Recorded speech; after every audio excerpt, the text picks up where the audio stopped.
Jadi seperti kita sudah pernah ini ya, sudah pernah umumkan, memang urutan ini kan mengikuti urutan kanonisasi dalam Perjanjian Baru ya. Jadi bukan mengikuti urutan dari kronologi surat penulisannya kapan gitu. Wah, itu bisa rumit sekali apa? Karena seperti kita tahu di dalam New Testament scholarship kan bisa ada perdebatan ya, ini penanggalan penulis dan sebagainya.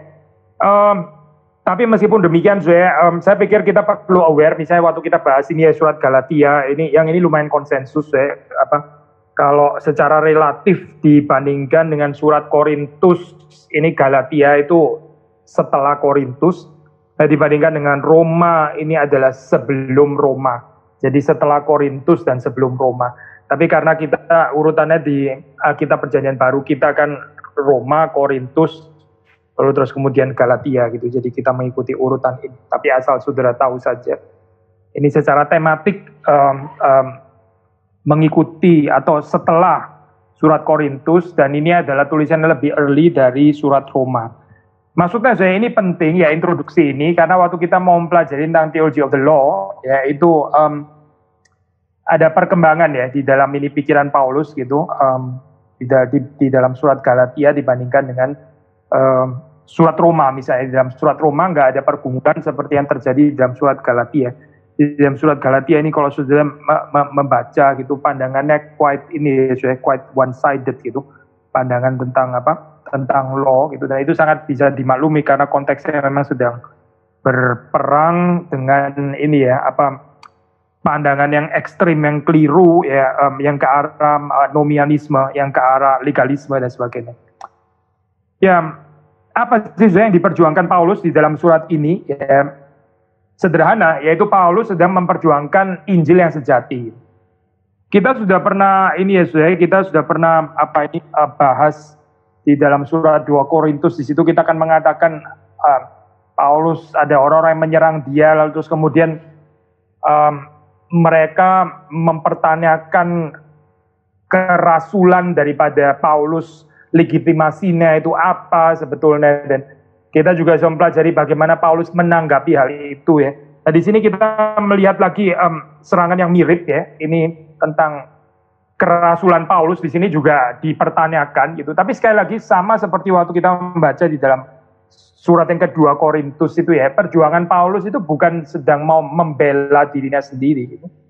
Paulus kalaupun kita membaca tulisan ini seperti kayak ada bagian-bagiannya seperti kayak seolah-olah terkesan membela dirinya sendiri, sebetulnya Paulus bukan sedang membela dirinya sendiri, tapi itu dilakukannya demi Injil yang dia beritakan. Sekali lagi ya, concern utamanya, fokusnya itu bukan dia sendiri, tetapi Injil yang dia beritakan itu penting sekali, dan itu perlu ya, asumsinya adalah kerasulan daripada Paulus yang berasal dari Tuhan.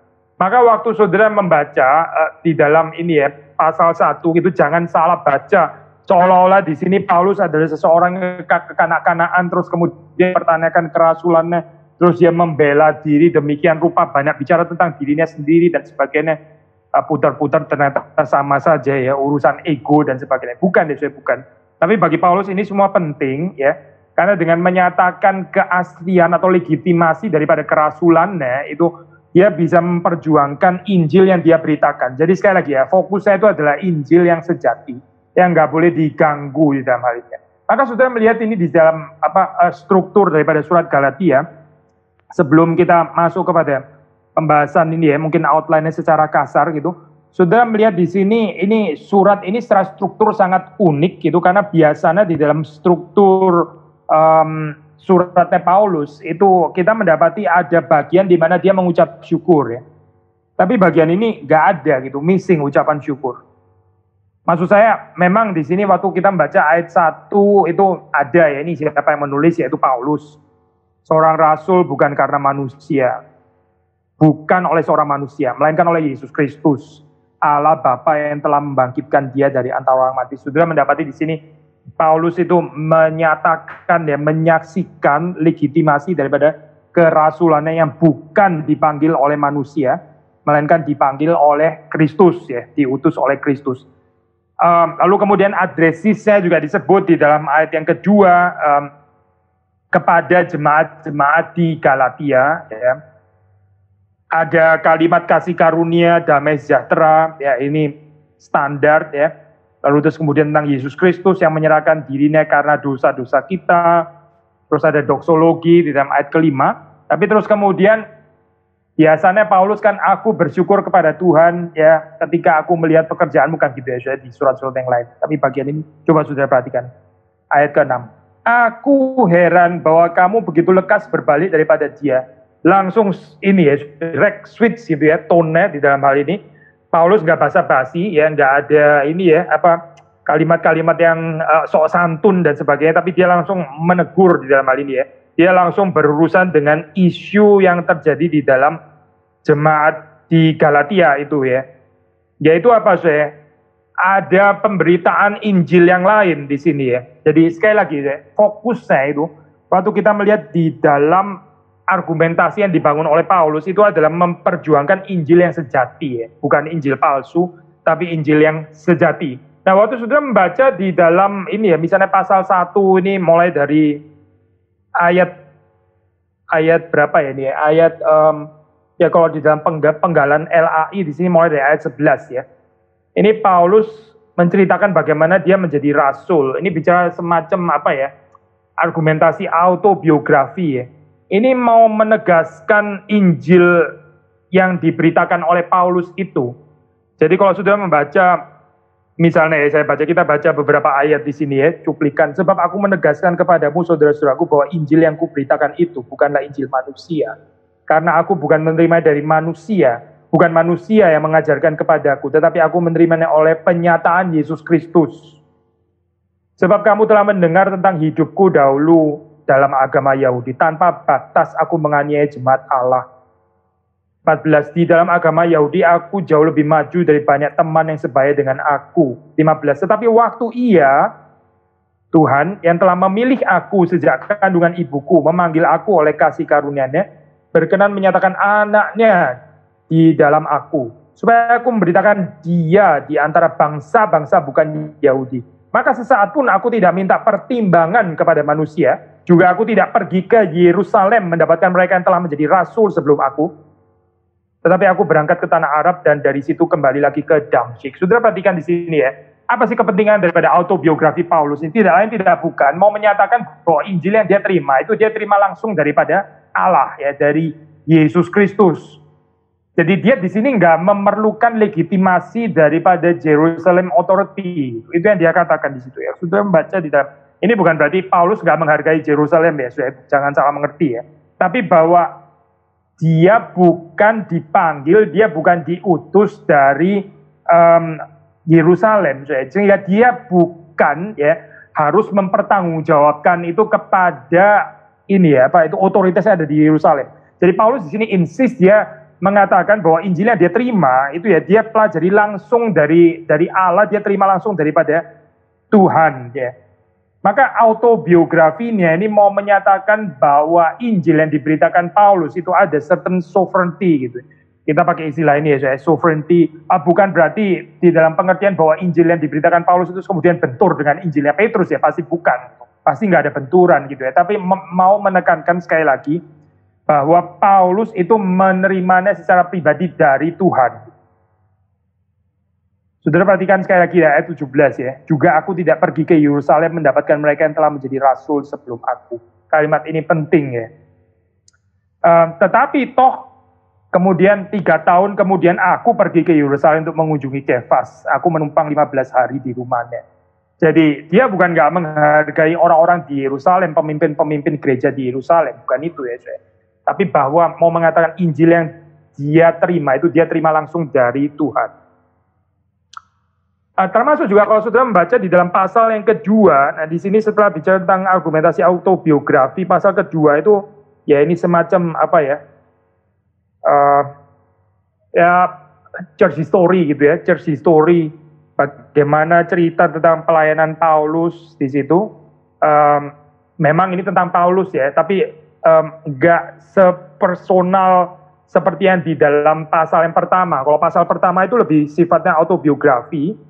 Pasal kedua ini bicara di dalam pengertian ya perkembangan gereja, ya, sejarah gereja, terjadinya gereja, pelayanan Paulus dan sebagainya. Dan di situ diceritakan di dalam pasal yang 2 ya. Bahwa Paulus di situ pergi ke Yerusalem dengan Barnabas dan juga ada Titus yang juga dibawa. Dan ayat 2, bahwa Injil yang diberitakan itu diberitakan di antara bangsa-bangsa bukan Yahudi ya. Diberitakan di antara bangsa-bangsa bukan Yahudi. Jadi saudara membaca di sini bahwa Paulus memang memiliki panggilan khusus dan ini dia terima dari Tuhan untuk memberitakan Injil itu kepada bangsa-bangsa bukan Yahudi ya. The Gentiles di dalam ini, bangsa-bangsa yang tidak mengenal Allah. Nah, itu adalah panggilan daripada Paulus. Lalu terus kemudian kita melihat di sini ya, argumentasi yang dipakai, maksudnya soteriologi doktrin keselamatan daripada Paulus, itu basisnya, kalau saudara membaca ini ya, adalah satu statement atau premis antropologis ya, yaitu kalau kita membaca di dalam pasal 2 ayat 16 ya, pasal 2 ayat 16. Saya membaca di sini ya. Kamu tahu bahwa tidak seorang pun yang dibenarkan oleh karena melakukan hukum Taurat, tetapi hanya oleh karena iman dalam Kristus Yesus. Ini kalimat ini ya, saya kalimat programatis, ini kalimat tesis ya, kalau kita boleh pakai istilah ini di dalam surat Galatia ya. Kita baca di dalam ini ya, di dalam apa ini terjemahan bahasa Inggris supaya ada sedikit ini ya, nuansa yang lebih kaya kita mengerti gitu. Yet we know that a person is not justified by works of the law, but through faith in Jesus Christ. So we also have believed in Christ Jesus in order to be justified by faith in Christ and not by works of the law. Because by works of the law, no one will be justified. Ada sedikit nuansa perbedaan di dalam bahasa ini, bahasa Indonesia dan terjemahan Inggris gitu. Kalau di sini kan pakai kata melakukan hukum Taurat ya. Sebetulnya terjemahan yang lebih tepat itu adalah perbuatan-perbuatan ya, Taurat, works of the law. Bahasa aslinya itu ergonomu ya. Ini perdebatan ya. Artinya sebetulnya apa, termasuk daripada kalangan apa ini New Perspective on Paul dan sebagainya. Mereka ada tafsiran tentang hal ini gitu. Tapi ini apa sih sebetulnya gitu ya? Ini kata benda, bukan kata kerja sebetulnya. Tapi di dalam bahasa Indonesia di situ langsung ditafsir sebagai kata kerja ya. Tidak seorang pun dibenarkan oleh karena melakukan hukum Taurat ya. Sebetulnya istilah yang lebih tepat menurut bahasa aslinya itu adalah tidak ada seorang pun yang dibenarkan karena perbuatan-perbuatan gitu misalnya, atau karya dari hukum Taurat ya. Tetapi lalu kemudian kontrasnya adalah dibenarkan karena iman ya, through faith, by faith in Christ Jesus. Jadi ini kontras ya. Justification itu by works of the law atau through faith in Christ. Ya, jawabannya adalah through faith in Christ. Melalui iman di dalam Kristus dan bukan dibenarkan oleh perbuatan-perbuatan Taurat ya, atau ergonomu atau works of the law itu tadi gitu. Nah, ini satu statement ini satu statement yang penting kalau kita melihat di dalam 2 ayat 16. Di sini Paulus membangun doktrin dari doktrin keselamatan atau soteriologinya itu berdasarkan premis antropologis ini ya. Nggak ada seorang pun ya yang dibenarkan, yang justified ya karena karya atau perbuatan Taurat ini. Nggak ada seorang pun ya. Lalu jadi bagaimana keselamatan seseorang gitu ya? Keselamatan seseorang itu melalui iman di dalam Yesus Kristus. Jadi ceritanya begini saya, jemaat-jemaat di Galatia itu berpikir gini ya, orang menjadi Kristen diselamatkan ya, katakanlah di dalam Kristus. Iya sih di dalam Kristus gitu. Harus menjadi orang Yahudi dulu gitu. Karena Kristus itu mati untuk orang Yahudi. Nah, bagaimana menjadi orang Yahudi? Ya harus disunatkan ya. Sunat itu kan sudah diatur di dalam Perjanjian Lama. Itu ya mestinya disunat, terus kemudian mereka tergabung ke dalam kelompok ini ya, komunitas apa ini orang Yahudi ya, umat Allah ya, orang Yahudi, karena mereka menjadi Yahudi setelah disunat. Nah, setelah itu mereka boleh menikmati karya keselamatan Kristus gitu. Sekali lagi ya, saya tetap sih konsepnya juga ini en Kristo di dalam Kristus, tetapi harus melalui sunat. Jadi ini konsepnya bukan satu keselamatan yang melalui iman, tapi orang itu jadi mesti melewati aturan Taurat ini ya, masuk ke dalam kelompok umat Allah yang disebut orang Yahudi itu tadi gitu ya. Terus disinilah terdapat keselamatan di dalam Kristus gitu. Karena ya Mesias itu diberikan bagi bangsa pilihan atau umat Allah di dalam hal itu. Tapi terus kemudian Paulus mengatakan kepada mereka bukan seperti itu gitu. Bukan seperti itu, dan dia insist Injil yang sejati itu bukan seperti itu, tapi kita percaya dibenarkan itu melalui iman di dalam Yesus Kristus, bukan karena kesempurnaan kita melakukan hukum Taurat. Ya, karena kalau kita sudah mengatakan kita mesti disunat ya, lalu Paulus mengatakan deh, kalau gitu kita mesti menaati semua Taurat gitu. Semua aturan Taurat itu nggak boleh ada yang luput sekalipun, gitu. Nggak boleh ada yang fail satu kalipun ya. Karena fail satu itu berarti sudah condemn, berarti sudah terkutuk gitu. Jadi kalau orang masih menggantungkan pembenarannya itu kepada melakukan Taurat atau erganomu itu tadi ya, lebih tepatnya dalam bahasa asli, maka ya udah berarti kita harus berurusan dengan semuanya, bukan cuma satu saja tapi semuanya. Ini pertanyaan retoris, siapa yang bisa menggenapi semua Taurat seperti itu di dalam kehidupannya? Maka Paulus mengatakan dalam Galatia 2 ini, enggak ada satu orang pun yang bisa dibenarkan karena works of the law itu tadi. 3 pasal 3 kita membaca di dalam pasal 3 ayat 10 ya, 11 12 saya baca ya, karena semua orang yang hidup dari pekerjaan hukum Taurat, again works of the law. Nah, ini terjemahannya lain-lain deh, tadi itu melakukan, sekarang pekerjaan hukum Taurat ya, ini erganomo ya bahasa aslinya, karena semua orang yang hidup dari pekerjaan hukum Taurat berada di bawah kutuk menurut Paulus ya. Sebab ada tertulis, terkutuklah orang yang tidak setia melakukan segala sesuatu yang tertulis dalam kitab hukum Taurat. Kalau kita mendasarkan ini ya, pembenaran kita itu berdasarkan perbuatan ya, dan perbuatan ketaatan, kesalehan, Taurat dan sebagainya, maka katanya Paulus kita ini terkutuk karena orang yang nggak setia melakukan segala sesuatu. Kata kunci di sini segala sesuatu ya, semuanya. Yang nggak bisa melakukan semuanya itu terkutuk gitu. Jadi pertanyaannya, siapa yang bisa melakukan semuanya ini, siapa sebetulnya? Kecuali orang itu ini ya, nggak sadar akan tuntutan Taurat itu berapa tinggi di dalam hal ini, berapa sempurna. 11, dan bahwa tidak ada orang yang dibenarkan di hadapan Allah karena melakukan hukum Taurat adalah jelas. Karena lalu kemudian dia mengutip ini ya, Habakuk, orang yang benar akan hidup oleh iman. Orang yang benar akan hidup oleh iman. Bukan oleh works of the law, tapi oleh iman. Dan iman kepada siapa? Yaitu iman kepada Yesus Kristus. Maka saudara membaca di sini ayat 12, saya lanjutkan satu ayat lagi. Tetapi dasar hukum Taurat bukanlah iman, melainkan siapa yang melakukannya akan hidup karenanya. Iman itu menerima ya karya Kristus, apa yang dilakukan Allah di dalam Kristus bagi kita. Tapi kebenaran oleh Taurat itu mengatakan barang siapa melakukan akan hidup karenanya. Kalau kita melakukan, jadi di sini aspek itu doing ya gitu. Barang siapa melakukan ya, dan melakukannya dengan sempurna, dia akan hidup karenanya. Menurut Paulus ini gak bisa menyelamatkan seseorang, gak mungkin orang bisa dibenarkan dengan ini ya. Mengapa saya? Dengan alasan sederhana ya, gak ada orang yang bisa sempurna melakukan segala sesuatu tuntutan Taurat itu ya, gak ada seorang pun, dan karena itu setiap orang ya berada di dalam kutukan gitu. Maksudnya Paulus mengingatkan kepada jemaat di Galatia gitu, kamu mencoba dengan jalan perbuatan, jalan kelakuan dan sebagainya gitu. Ya sudah, seolah-olah ya good luck to you lah gitu ya, ini bahasa ironisnya gitu ya. Pasti kamu akan gagal gitu, karena itu gak akan memberikan keselamatan dan pembenaran, karena gak ada seorang pun yang bisa melakukan itu dengan sempurna ya. Maka kita membaca pasal 3 ayat 10 sampai 12 itu sekali lagi menekankan bagian ini.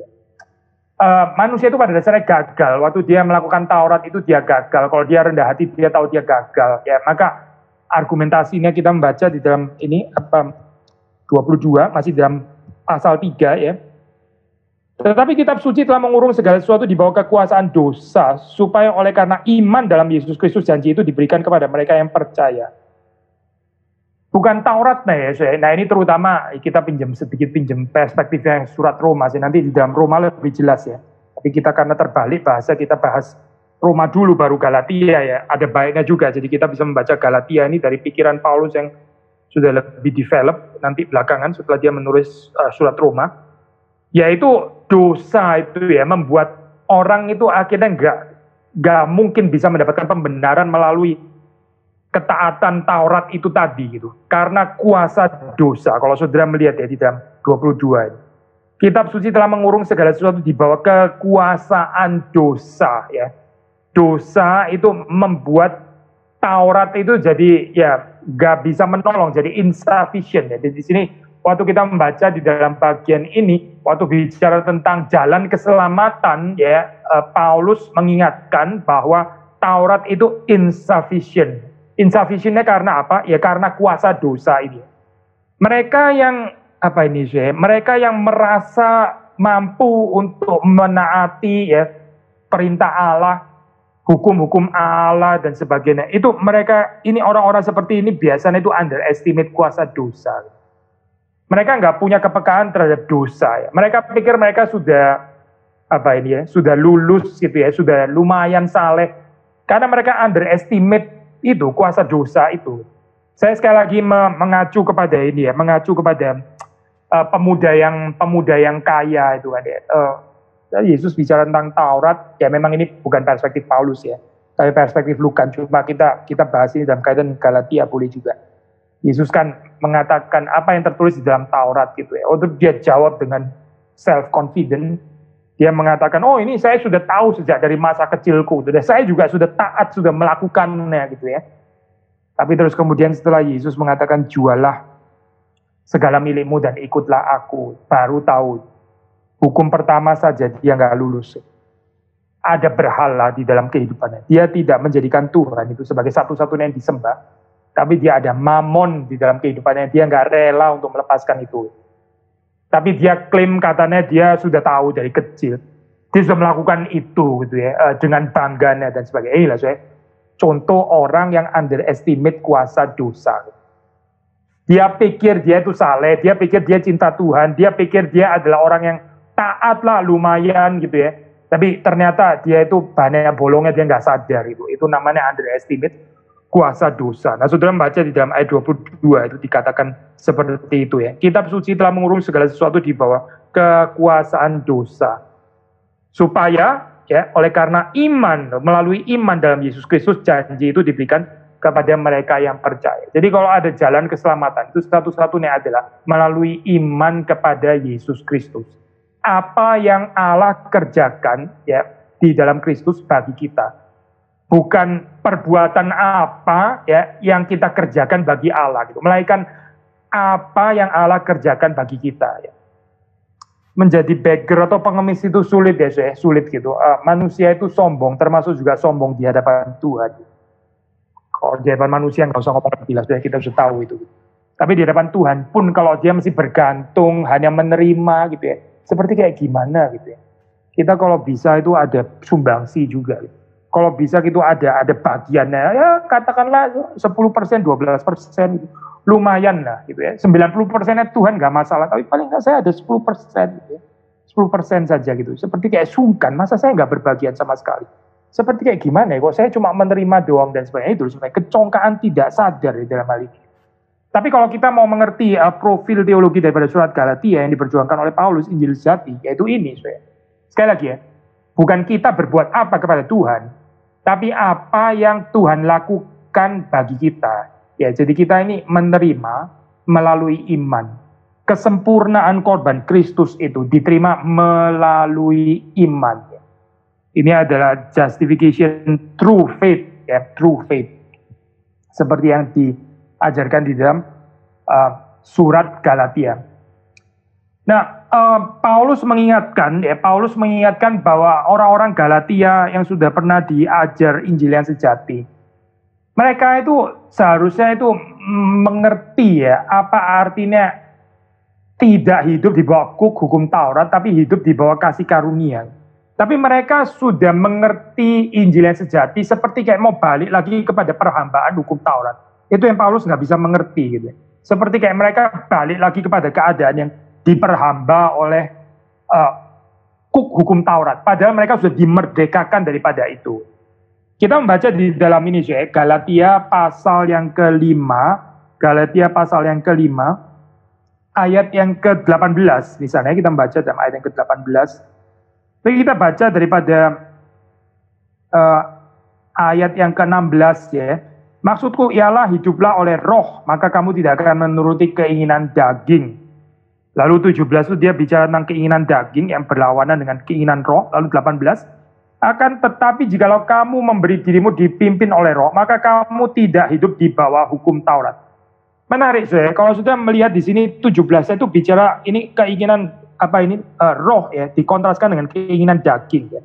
Atau hidup oleh roh, yang dipimpin oleh roh itu dikontraskan dengan menuruti keinginan daging. Ya, keinginan daging itu berlawan dengan keinginan roh. Tapi kemudian 18 di sini mengatakan ya, orang yang memberi dirinya dipimpin oleh roh tidak hidup di bawah hukum Taurat. Jadi ini ada dua kategori saya. Kategori mengikuti pimpinan roh, keinginan roh ya, atau daging ya. Dan juga yang sini termasuk di sini ini adalah ini saya, kalau menurut ayat 18 itu hidup di bawah hukum Taurat. Sudah nangkep ya maksudnya? Orang yang hidup di bawah hukum Taurat itu cuma menuruti keinginan daging. Bukan karena Taurat sekali lagi, kita pinjam perspektif Roma sih untuk ini memang ya. Di dalam Galatia belum terlalu jelas ya, tapi dari Roma kita tahu prinsipnya seperti itu. Orang yang hidup ini ya, hidup, saya pakai bahasa yang precise dipakai di dalam bahasa Indonesia ya, supaya nggak salah ini ya, ekspresi. Orang yang hidup di bawah hukum Taurat itu hanya akan menuruti keinginan daging. Bukan karena Tauratnya ya, tetapi kuasa dosa sekali lagi ya, mempergunakan Taurat itu ya, abuse Taurat, sehingga akhirnya orang itu jadi terus semakin dikuasai oleh keinginan yang berdosa, keinginan daging ya di sini ya. Maka satu-satunya kemungkinan ya, pembebasan itu hanya bisa kalau kita memberi diri dipimpin oleh roh, hidup oleh roh ya, sehingga kita bisa menuruti keinginan roh. Maksudnya ini bukan sesuatu yang dari diri kita sendiri, tapi sesuatu yang dari luar diri kita. Luther itu suka pakai istilah extra nos ya, itu outside us gitu, bukan dari diri kita, tapi dari luar diri kita gitu. Ya, Roh Kudus itu bukan satu potensi yang ada di dalam diri kita seperti kayak satu percikan ilahi lah atau apa terus kita kembangkan sendiri, bukan ya, tetapi Roh Kudus ini adalah pribadi yang di luar diri kita gitu. Yang di luar diri kita itu yang akhirnya bisa menyelamatkan kita. Maksudnya bukan dari diri kita sendiri, bukan dari perbuatan kita sendiri, bukan dari keinginan kita sendiri. Karena keinginan kita sudah dicemari oleh dosa dan hanya ada keinginan daging. Taurat pun insufficient ya, nggak bisa menyelamatkan. Karena begitu kuatnya kuasa dosa itu ya. Jadi jelas ya konsep ini menurut 5:18 ya. Kalau kita memberi diri kita dipimpin oleh roh, maka ya baru di situ kita tidak akan hidup di bawah hukum Taurat. Ya, kita dimerdekakan dari Taurat. Ya. 6 ayat 8, 6 ayat 8, kita membaca bagian ini. Pasal 6 ayat 8. Sebab barang siapa menabur dalam dagingnya, ia akan menuai kebinasaan dari dagingnya. Tapi barang siapa menabur dalam roh, ia akan menuai hidup yang kekal dari roh itu. Ya. Jadi roh inilah ya yang mengaruniakan iman sehingga kita bisa beriman kepada Yesus Kristus. Dan ini adalah satu-satunya jalan keselamatan. Kalau kita nggak memberi diri dipimpin oleh roh ini, ya sudah, kita cuma akan terus-menerus berada di dalam keinginan daging ini. Yang nggak mungkin kita bisa lepas daripada terus-menerus pada di bawah perhambaan dosa ini ya. Daging itu memiliki kuasa ya. Dan selama orang itu dikuasai oleh dosa ya, dia akan terus berada di dalam kuasa kedagingan ini ya. Maka kita membaca sekali lagi ya, keselamatan itu hanya ada di dalam Kristus melalui iman ya. Paulus terus kemudian mengingatkan ya, di dalam Kristuslah mereka ini sebetulnya sudah dibebaskan ya, daripada hukum Taurat itu. Mereka dikaruniakan kemerdekaan ya, freedom, termasuk freedom from the works of the law. Kalau mau tepat ya, saya sebetulnya freedom from the works of the law ya, bukan freedom from the law ya, karena kalau kita bicara freedom from the law nanti bisa misleading. Seperti kayak seolah-olah Paulus mengajarkan antinomianisme. Seperti kayak seolah-olah Paulus mengajarkan ajaran apa lah kalau di Indonesia namanya hipergrace itu ya. wone anugerah iman dalam Kristus, gak ada lagi hukum dan sebagainya. Paulus gak mengajarkan seperti itu ya. Tapi freedom from the works of the law ya. Keselamatan yang diperoleh atau pembenaran yang diperoleh melalui pekerjaan Taurat, itu yang dikontraskan dengan iman di dalam Yesus Kristus atau kepada Yesus Kristus. Kita membaca misalnya dalam pasal 3 ya, kita balik lagi pasal 3, 26 ya, kita membaca dalam ayat yang ke-26. Ayat yang ke-26 saya baca, sebab kamu semua adalah anak-anak Allah karena iman di dalam Yesus Kristus. Jadi ini kata kunci ya, iman di dalam Yesus Kristus. 27, karena kamu semua yang dibaptis dalam Kristus telah mengenakan Kristus. Lalu 28, sudah perhatikan ayat 28 ini ya.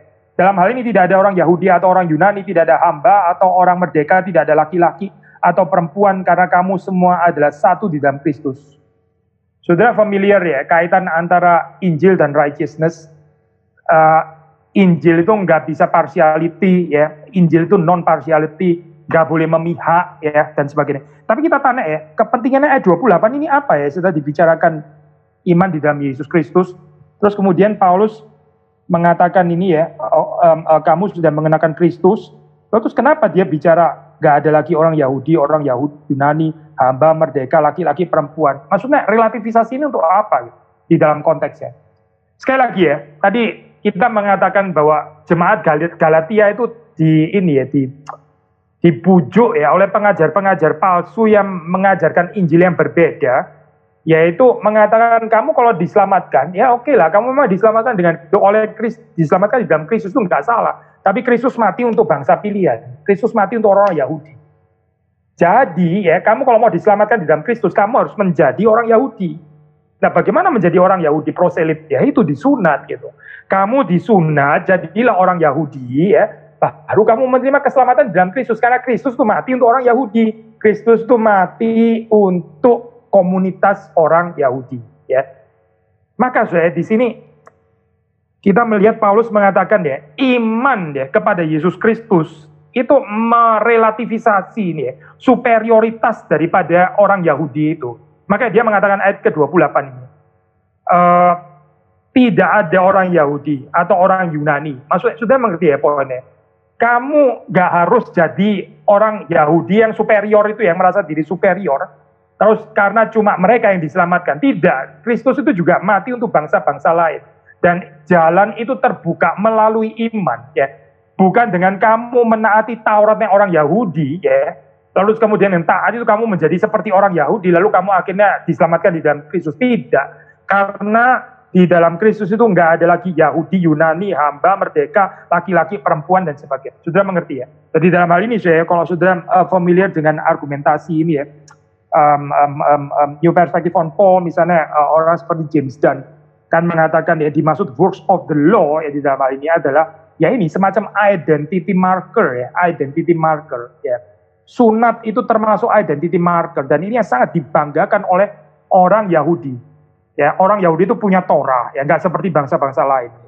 Lalu orang Yahudi itu memiliki ritual sunat, nggak seperti bangsa-bangsa lain. Ya. Orang Yahudi menyebut bangsa-bangsa yang tidak mengenal Tuhan itu bangsa yang tidak bersunat, begitu kan ya. Jadi ini satu identity marker untuk orang Yahudi. Nah, kalau orang mau diselamatkan, ya dia harus melewati identity marker ini. Sunat ya, itu identity marker ya. Jadi mesti menjadi Yahudi ya. Nah, kamu menjadi orang Yahudi baru terus kemudian ya Kristus mati untuk kamu gitu ya. Karena kamu sudah masuk ke dalam itu kelompok daripada orang Yahudi. Ini sudah perhatikan ya. Ini highly eksklusif ya pengertian seperti ini ya. Kita nggak menyetujui ini semua pendapat daripada New Perspective on Paul itu tentu saja gitu. Karena seperti saudara tahu ada bagian-bagian yang berbenturan dengan ini ya, konsep forensik doctrine of justification reformatoris gitu. Tetapi kalau kita boleh appreciate satu bagian ini ya, ada poinnya saya waktu kita melihat di sini isunya itu bukan cuma sekedar individual soteriologi, tapi juga ada isu ecclesiological komunal. Sekali lagi ya saya, isunya itu bukan cuma individual soteriologi seperti yang diajarkan oleh Luther gitu, tapi ada isu komunal di sini, ada isu ecclesiological ya. Meskipun kita nggak bisa mengatakan ini purely ecclesiological, nggak ada soteriologinya. Nah itu saya percaya ini ya, kebablasan ya kalau kita menafsir seperti itu. Seperti kan nggak ada urusan soteriologi sama sekali. Gimana nggak ada urusan soteriologi sudah di sini bicara tentang pembenaran, justification, kok nggak ada urusan soteriologi dan sebagainya. Tapi sudah melihat di situ ya, kaitannya di sini, kalau dimengerti itu sebagai identity marker, maka orang-orang non-Yahudi itu harus menjadi Yahudi dulu, harus menyeberang dulu, baru mereka masuk di sini gitu ya. Ini superioritasnya orang Yahudi, maka mereka baru menerima keselamatan. Nah ini tentu saja berbenturan dengan konsep anugerah, berbenturan dengan konsep keselamatan yang adalah anugerah, yang melalui iman ya, bukan karena kamu produce sesuatu gitu ya, termasuk sunat gitu. Ini bukan apa yang kamu lakukan untuk Tuhan, tapi apa yang Tuhan lakukan untuk kamu ya di dalam hal ini. Maka saudara melihat di sini menurut ayat ini ya, kita membaca iman ya di dalam Yesus Kristus itu merelativisasi superioritas daripada keyahudian itu. Kalau sudah membaca di dalam ayat yang ke-28 ya. Orang-orang percaya itu dipanggil ya untuk menikmati kebebasan yang ada di dalam Kristus, bukan kuk perhambaan, termasuk bukan kuk perhambaan Taurat. Kita membaca di dalam pasal yang kelima ya. Mari kita baca dalam pasal yang kelima. Misalnya kita membaca dalam ayat yang pertama ya. Itu LAI sudah memberikan judul sangat tepat, kemerdekaan Kristen ya.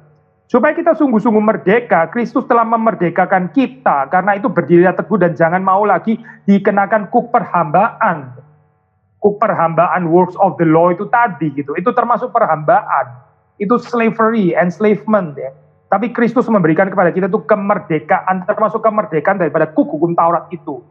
Lalu 13 kita membaca, saudara-saudara, memang kamu telah dipanggil untuk merdeka, tetapi jangan kamu mempergunakan kemerdekaan itu sebagai kesempatan untuk kehidupan dalam dosa, melainkan layanilah seorang akan yang lain oleh kasih. Paulus nggak mau disalah mengerti ya, meskipun dia mengatakan kamu dipanggil untuk merdeka ya, tapi Paulus nggak pernah mengajarkan ini ya, sudah bidat antinomianisme ya. Itu resepsi yang salah terhadap teologi Paulus.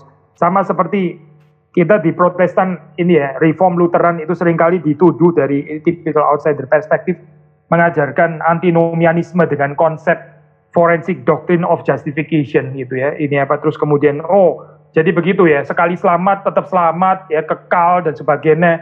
Terus kami itu setelah itu hidup berdosa pokoknya tetap selamat begitu ya. Mau setia nggak setia terus tetap selamat. Itu orang salah mengerti, so nggak ada ajaran seperti itu di dalam teologi Reform, nggak ada. Karena nggak ada juga di dalam Alkitab gitu. Paulus pun juga dicurigai seperti itu. Jadi di sini dia mengantisipasi kesulitan itu ya dengan menyatakan dibenarkan melalui iman di dalam Kristus bisa menimbulkan salah mengerti orang, seolah-olah Paulus ini mengajarkan antinomianisme. Kalau gini berarti orang Kristen nggak ada hukumnya lagi begitu ya. Jadi menurut Paulus, iman gitu ya. Sudah iman kepada Kristus sudah, berarti nggak harus ada ini ya perbuatan baik lagi. Terus kemudian nggak perlu ada ketaatan gitu, terus hidup di dalam dosa, karena kan sudah merdeka kan, cuma merdeka di dalam Kristus, begitu kan katanya Paulus. Paulus bilang tidak. Nah kita ini ya, teologi reformatoris juga mengikuti Galatia, kita juga akan mengatakan tidak, itu salah mengerti ya. Doktrin justification through faith alone, kalau dimengerti di dalam pengertian seperti itu ya, terus jadi nggak ada good works selama-lamanya gitu ya, karena iman alone gitu ya, itu salah mengerti teologi Protestan, salah mengerti gitu. Typical outsiders perspektif yang bikin manusia jerami terus dipukul-pukul sendiri ya, dan ya sebetulnya itu nggak tahu pukul siapa sebetulnya gitu. Kita nggak merasa terpukul karena kita nggak mengajarkan seperti itu sebetulnya. Sama kita mempelajari ini dari perspektif Galatia ya. Memang pembenaran itu melalui iman di dalam Kristus, bukan melalui works of the law. Ini jelas sekali ya. Tetapi Paulus kemudian juga mengatakan bahwa kemerdekaan yang dikaruniakan itu kita tidak pergunakan ya untuk kehidupan di dalam dosa. Ya bagaimana ini kita dibebaskan daripada enslavement slavery dari kuk hukum Taurat dan juga kuk dosa kan sebetulnya kan, dikeluarkan dari sana. Kok malah sekarang kemerdekaan dipergunakan untuk dosa lagi? Nah berarti balik ke enslavement lagi dong berarti balik kepada perbudakan lagi. Doesn't make sense ini gitu. Makanya Paulus mengatakan bukan karena kita dimerdekakan lalu kita jadi merdeka untuk berbuat dosa. Tuh, bukan merdeka untuk berbuat dosa, justru kita dibebaskan dari dosa. Karena apa saudara? Itu loh, dosa itu membuat kita terus-menerus berada di bawah hukum Taurat, sehingga kita nggak cuma bisa ada keinginan daging saja, terus-menerus keinginan daging, nggak pernah bisa lepas daripada itu ya, keinginan daging itu selalu dikuasai oleh itu. Nah sekarang Kristus ya membebaskan kita, menarik kita keluar daripada itu, sehingga apa? Ya tentu saja bukan supaya kita masih di sini, orang kita dibebaskan dari sini. Jadi supaya apa saudara? Supaya kita bebas dari dosa, bebas dari hukum Taurat yang hanya bisa membangkitkan keinginan daging itu tadi ya. Nah, supaya apa? Nah, menurut Paulus di sini yaitu supaya kita melayani seorang akan yang lain oleh kasih. Apa sih itu kemerdekaan yang sesungguhnya? Kemerdekaan yang sesungguhnya yaitu waktu kita punya kemerdekaan untuk melayani sesama kita di dalam kasih. Kita tuh betul-betul merdeka kalau kita bisa melayani sesama kita di dalam kasih. Tapi kalau kita gak suka itu ya, saya merasa terbeban, berat, tortured gitu ya, dianiaya kalau saya mesti melayani sesama ya, kita belum merdeka berarti gitu. Berarti kita belum mengerti kemerdekaan Kristen. Kalau kita masih berbuat dosa itu enak gitu ya, saya merasa ada kelepasan, gak ada hukum yang mengekang saya begitu ya. Ateisme itu menyenangkan karena saya bisa bikin apapun tanpa harus takut ada higher power yang mengontrol saya dan sebagainya. Inilah kemerdekaan. Itu saudara gak mengerti kemerdekaan berarti. Itulah yang disebut oleh Alkitab yang namanya enslavement itu yaitu ini adalah perbudakan dosa. Saudara terikat sebetulnya, bukan bebas. Tuhan itu mau membebaskan kita ya sehingga kita ini bisa menikmati kehidupan yang sesungguhnya ya. Kebahagiaan yang sesungguhnya, dan kebahagiaan itu ada di dalam kemerdekaan dikaruniakan oleh atau di dalam Kristus, yaitu kemerdekaan apa sih? Kemerdekaan untuk hidup melayani seorang akan yang lain di dalam kasih. Jadi saudara perhatikan ya konsep ini ya, melayani seorang akan yang lain di dalam kasih. Nah inilah saudara cerita kemerdekaan Kristiani yang sesungguhnya.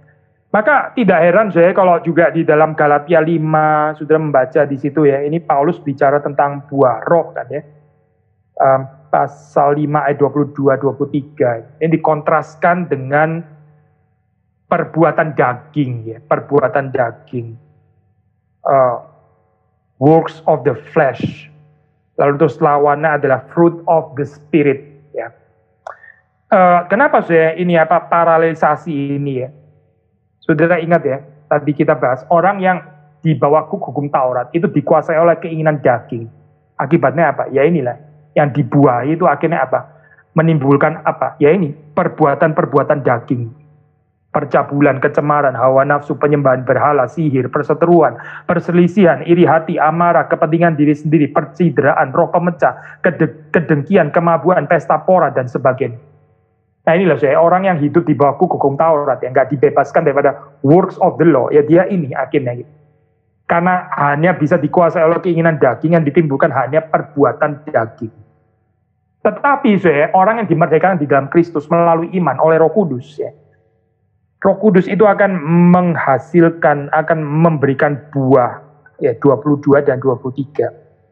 Kasih, sukacita, damai sejahtera, kesabaran, kemurahan, kebaikan, kesetiaan, kelemah lembutan, penguasaan diri. Tidak ada hukum yang menentang hal-hal itu. Jadi saudara melihat di sini pembicaraan tentang perbuatan daging yang dikontraskan dengan buah roh ya. Masih di dalam kontras yang sama yaitu antara hukum Taurat ya dan hidup di bawah kasih karunia, Injil Yesus Kristus itu tadi.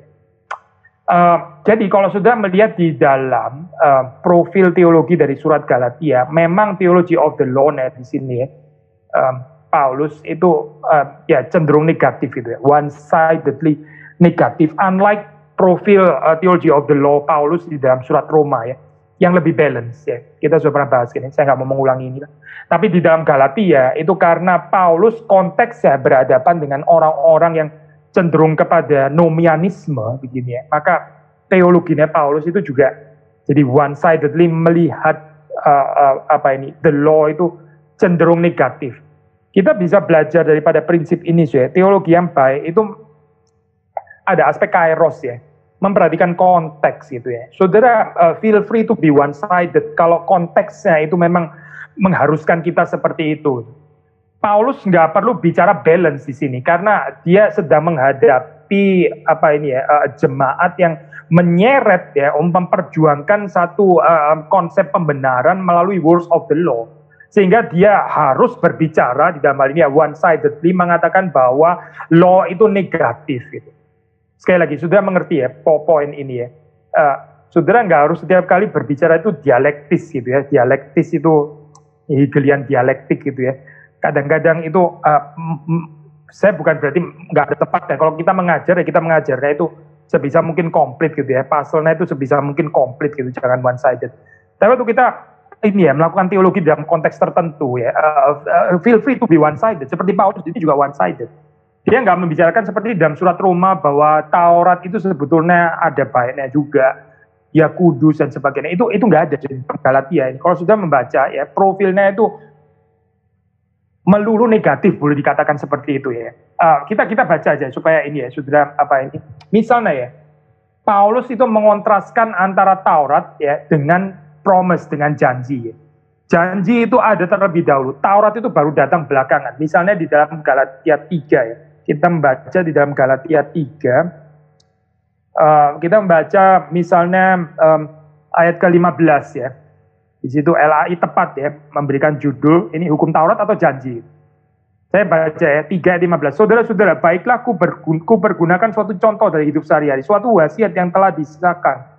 Sekalipun ia dari manusia, tidak dapat dibatalkan atau ditambahi oleh seorang pun. Adapun kepada Abraham diucapkan segala janji itu, dan kepada keturunan. Tidak dikatakan kepada keturunan-keturunan seolah-olah dimaksud banyak orang, tetapi hanya satu orang, dan kepada keturunanmu, yaitu Kristus. Ya. Maksudku ialah janji yang sebelumnya telah disahkan Allah tidak dapat dibatalkan oleh hukum Taurat yang baru terbit 430 tahun kemudian, sehingga janji itu hilang kekuatannya. Sebab jikalau apa yang ditentukan Allah berasal dari hukum Taurat, ia tidak berasal dari janji, tetapi justru oleh janjilah Allah telah mengaruniakan kasih karunia-Nya kepada Abraham. Jadi di sini Paulus mengontraskan Abraham, Musa ya, Musa itu Taurat ya. Ini Abraham itu janji, jadi janji itu diberikan sebelum Taurat ya. Karena itu ya, kalau kita melihat di sini, ya Taurat itu sekunder gitu. Yang lebih penting di sini adalah janji ya. Jelas ya, ini kan konsep Taurat negatif di sini. Lalu terus kemudian sudah membaca misalnya di dalam ayat 19, saya meneruskan lagi ya 19. Kalau demikian apakah maksudnya hukum Taurat? Ya ditambahkan oleh karena pelanggaran-pelanggaran sampai datang keturunan yang dimaksud oleh janji itu, dan ia disampaikan dengan perantaran malaikat-malaikat ke dalam tangan seorang pengantara. 20, seorang pengantara bukan hanya mewakili satu orang saja, sedangkan Allah adalah satu. Nah, saudara melihat di sini sekali lagi ya, Taurat di sini fungsinya itu seperti kayak apa ya, yang memprovokasi gitu ya, memprovokasi ya, sekali lagi ya, bukan karena Taurat ya, saya pinjam Roma sini ya. Tetapi karena kuasa dosa itu tadi gitu ya. Karena kuasa dosa yang abuse Taurat, sehingga Taurat yang seharusnya baik itu akhirnya memprovokasi di sini. Ya, memprovokasi apa? Orang untuk ya itu tadi ya, dikuasai keinginan daging dan akhirnya berbuah menghasilkan perbuatan-perbuatan daging. Jadi saudara melihat di sini ya, itu bagaimana Taurat di sini dilihat sebagai negatif gitu ya, negatif kalau saudara membaca di dalam ini ayat 19, 3 ayat 19 ayat 20 ya. Bukan cuma itu ya, di sini disampaikan dengan perantaraan malaikat-malaikat ya, disampaikan dengan perantaraan malaikat-malaikat ya. Jadi ini kalau janji itu kan diberikan oleh Allah langsung kepada Abraham ya. Tapi di sini melalui perantaraan malaikat-malaikat ya. Akhirnya sampai kepada pengantara yang namanya Musa itu. Jadi sekali lagi saudara melihat di sini, ini Paulus itu ya boleh dibilang betul-betul merendahkan Taurat ya di dalam hal ini. Sekali lagi kita bisa mengerti karena konteksnya ya.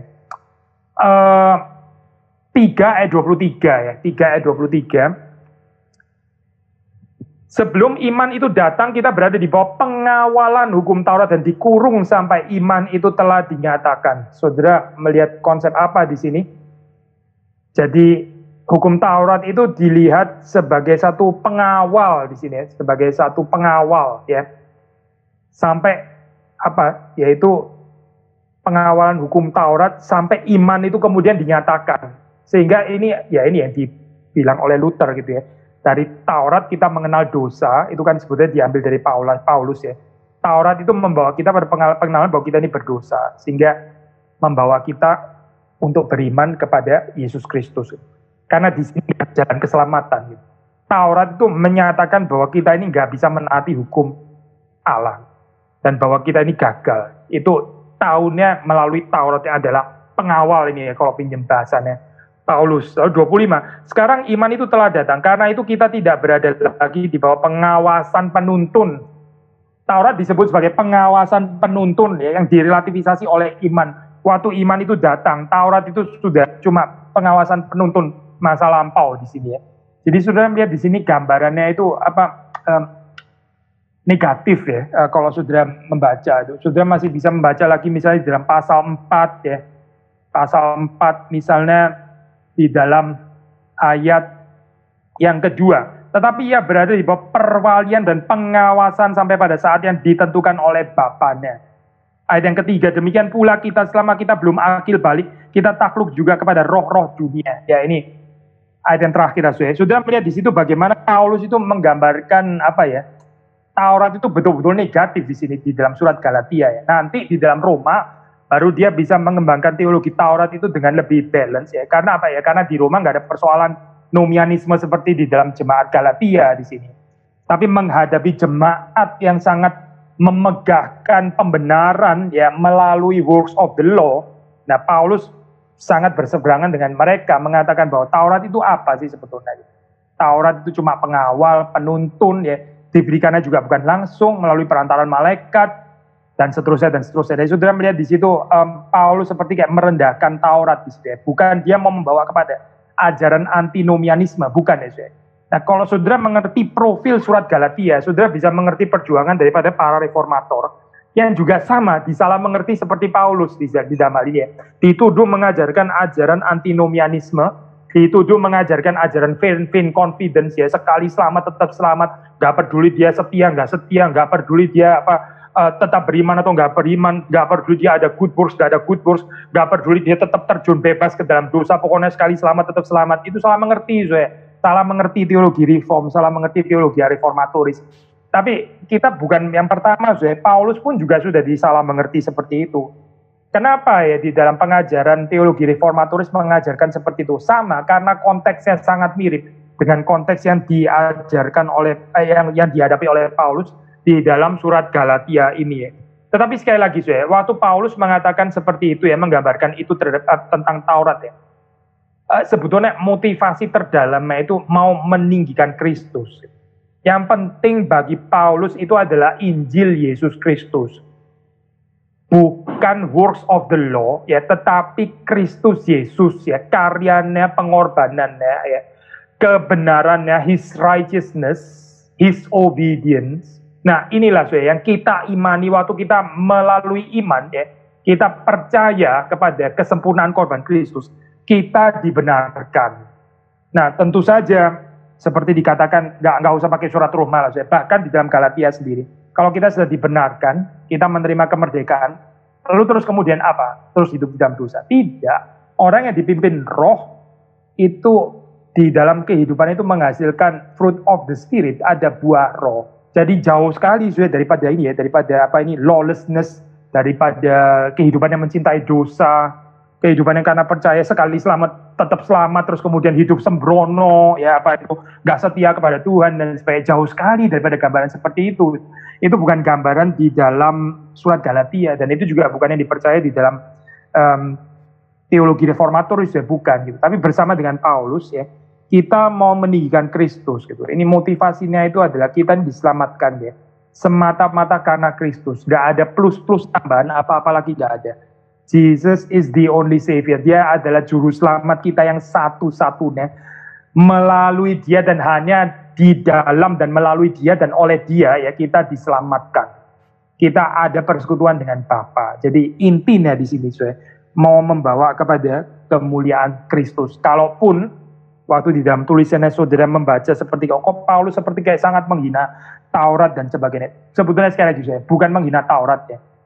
tapi mau merendahkan, memosisikan dengan tepat itu ya, words of the law itu. Kalau kamu menggantungkan pembenaran cerita keselamatan penebusanmu di situ ya, sebetulnya Taurat itu posisinya di mana sih? Maka Paulus menjelaskan di dalam surat. Saudara, sambil menunggu untuk pertanyaan yang saudara-saudara bisa ajukan, kami akan memberikan beberapa pengumuman bagi saudara-saudara bahwa saudara bisa memberikan pertanyaan sekali lagi melalui WA 0813 736 00764. Ini bukan paksaan ya, saudara. Kalau nggak ada ya nggak usah gitu, nggak apa-apa juga sih. Kita nggak mutlak harus ada pertanyaan. Tapi kalau ada boleh dilempar ke sana.